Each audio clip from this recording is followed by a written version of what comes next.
Nearly every huge dog in the world owes their heritage to one very special breed that started it all, weighing in at 25 Chihuahuas, the Tibetan Mastiff. The Tibetan Mastiff is a massive, big, furry, bulky dog. The Tibetan Mastiff's look is not just for show. They possess the strength and smarts to protect their families and flocks from outside threats. When they were used as guard dogs, they would be entrusted with the care of the entire village.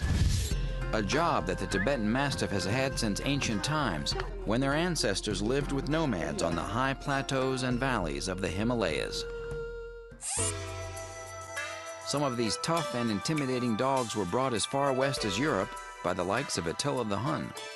Their progeny went on to become the modern Molosser breeds, including the Mastiffs, the Boxer, and the St. Bernard. They're treasured not only for their enormous size, but also for their breathtaking bark. The source of this voluminous voice is found in the larynx, which houses the vocal cords. The vocal folds contract as the lungs push air through the larynx, causing the folds to vibrate at a high speed. This produces the barking sound. Larger dogs have longer vocal folds and larger lungs. That produces a deeper, louder bark. After you hear its weighty woof, the next thing you'll see is the Tibetan Mastiff's heavy muscular build. Those muscles give the Tibetan Mastiff the strength to back up its bark. They have a plumed tail that can curl over and rest on their back, and their long, thick double coat is especially heavy on the neck and shoulders.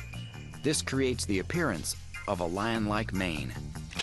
Its large and striking appearance has captured the imagination of the most populous country in the world, China.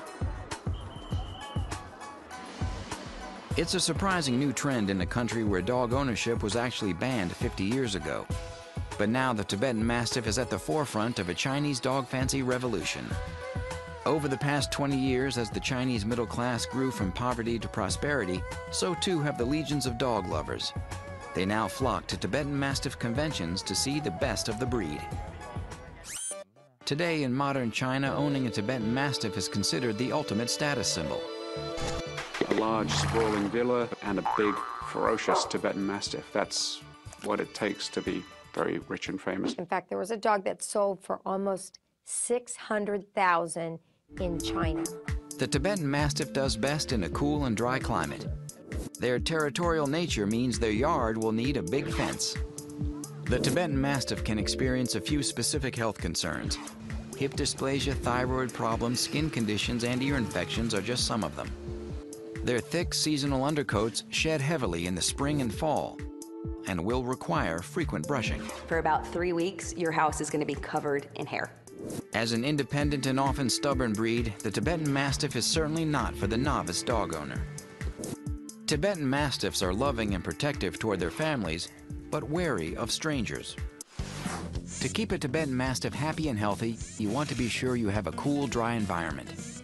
This long-lived breed experiences many of the common health problems of large dogs, and its thick coat will need your attention during the shedding seasons. It's important to make sure your Tibetan Mastiff gets social experience from a young age. But if you can put in the time and care, you'll be repaid with unflagging loyalty.